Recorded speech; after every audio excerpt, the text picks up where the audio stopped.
Hello and welcome back to a brand new video. Today I'll be discussing the last week or so of elections that have been held, and then right at the end I'm going to be showing you all my prediction for the upcoming United Kingdom local elections. So let's get right into it. Let's start off with the Antigua general election that was held on the 29th of April. We have the Antigua and Barbuda Labour Party, who are in fact not left-wing as the name might suggest, but they're in fact centre-right, with nearly 61% of the vote, which is up nearly 14% since the last election, and that leaves them with 16 seats.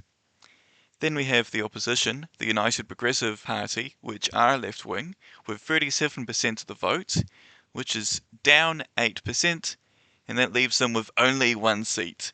Bit of a rough night for that party. And then we have the Barbuda political movement with a little under 2%. They are up a little bit, and they also get one seat. Who will be the official opposition? I don't know. They might have to share the position or something. Then we have the independents, under 0.5%, and they're down 5 points, and they pick up no seats. Then there was a by-election in Samoa, with the former Finance Minister Fa'i winning the by-election with 47% of the vote. Then we have the incumbent MP, who was previously part of the opposition, but then joined the governing party to form a supermajority, but since they switched parties, they caused this by-election, and they have lost their seats, down 10.7% since the election. Then their party has also suffered a bit, down 22 points nearly, and then an independent picks up 12%. There are some local elections in Australia, starting off with Tasmania in the Legislative Council in the seat of Huon. We have independent Dean Harris with 30.5% of the vote, up 7 points.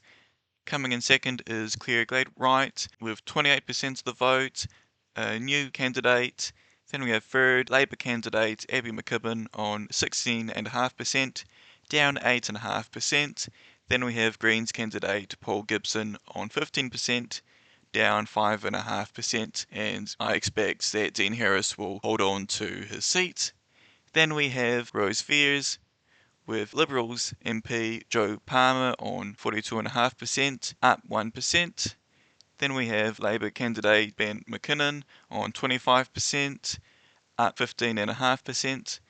Then we have Greens candidate Charlene McLennan on 16.5%, up 9%. Then we have Independent Susan Monson on 16%, no change, and I expect that it may be quite a bit close, but Joe Palmer might be able to barely scrape by. At the same time, there was a Nepean state by-election in Victoria. Anthony Marsh coming out on top in the primary vote, down 9.6%. Then we have the One Nation candidate on nearly 25% of the vote, being a new candidate. Then we have an independent, Tracy Hutchinson, on 21.3%, also a new candidate. Then we have the Greens candidate on 9.3%, up 0.5%, and others are on 6.2%. Now, when you go to the ranked choice voting, we have Anthony Marsh coming out on top with 63.5% of the vote, keeping the seat, up 6.5%, and the independent beating the One Nation candidate with 36.5%. Then we have a final general election that happens in Niue, which is a country that is in free association with New Zealand, which means that while it is considered an independent state, for things regarding defence and foreign relations, that New Zealand does have an interest with it and must at least discuss these things with New Zealand.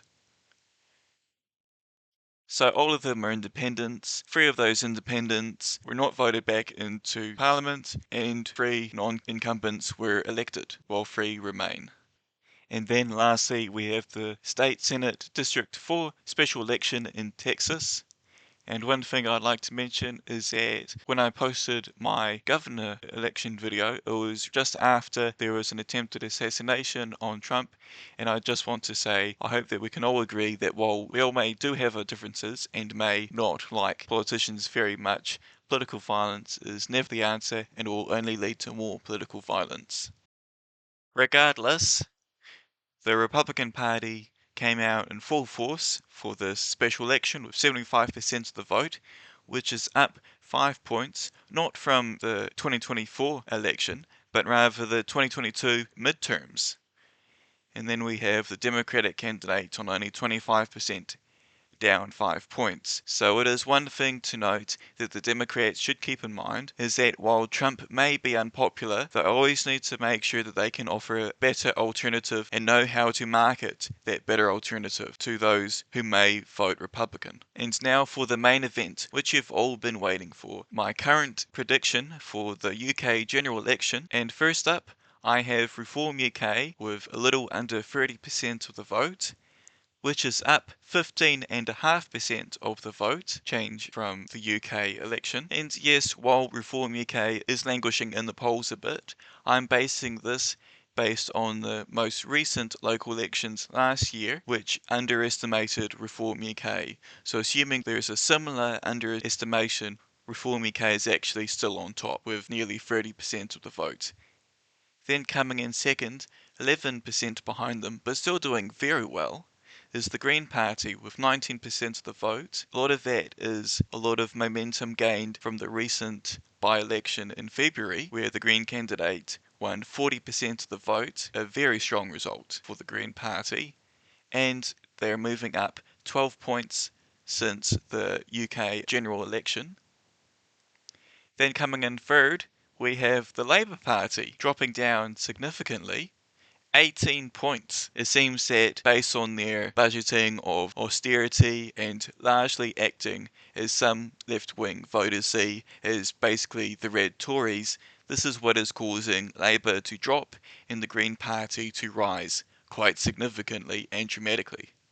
And then fourth, we have the Liberal Democrats, which are doing pretty well given the political chaos that is going on. They've carved out quite a good niche for themselves, and they're up around 3%.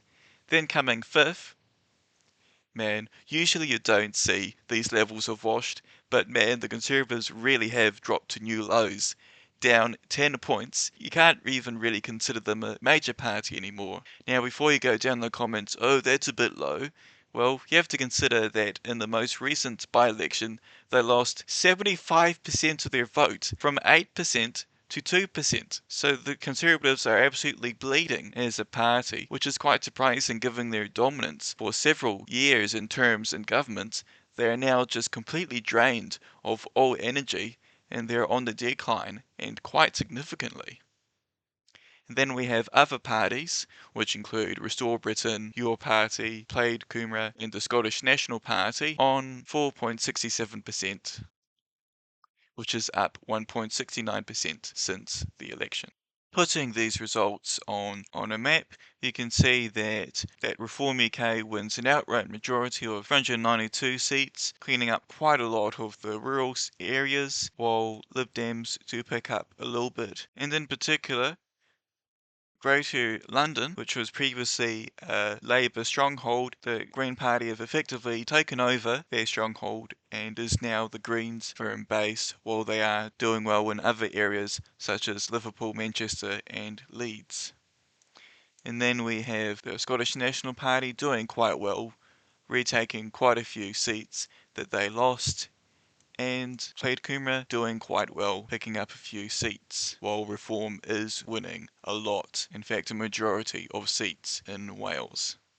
Now for the local elections, I expect largely the same. However, I don't see Reform dominating as greatly as they would in a general election, as a lot of the rural seats aren't being contested. And what you're seeing presently, it is roughly the best that I could do of all the areas that the local councils do represent on the general election map. So again, more of Greater Manchester, a little bit of North East, but largely one of the big bulks will be London, and I expect the Greens to carve out a decent chunk of the vote in London. Thank you so much for making it to the end of the video. If you like the video, of course feel free to give it a like down below and subscribe to the channel if you haven't so you can stay up to date on all videos that I have coming out. And if you want to see more videos, to the left you'll see my latest Senate prediction video for the United States as well as the governor's races as well. But until then, I will see you in the next video.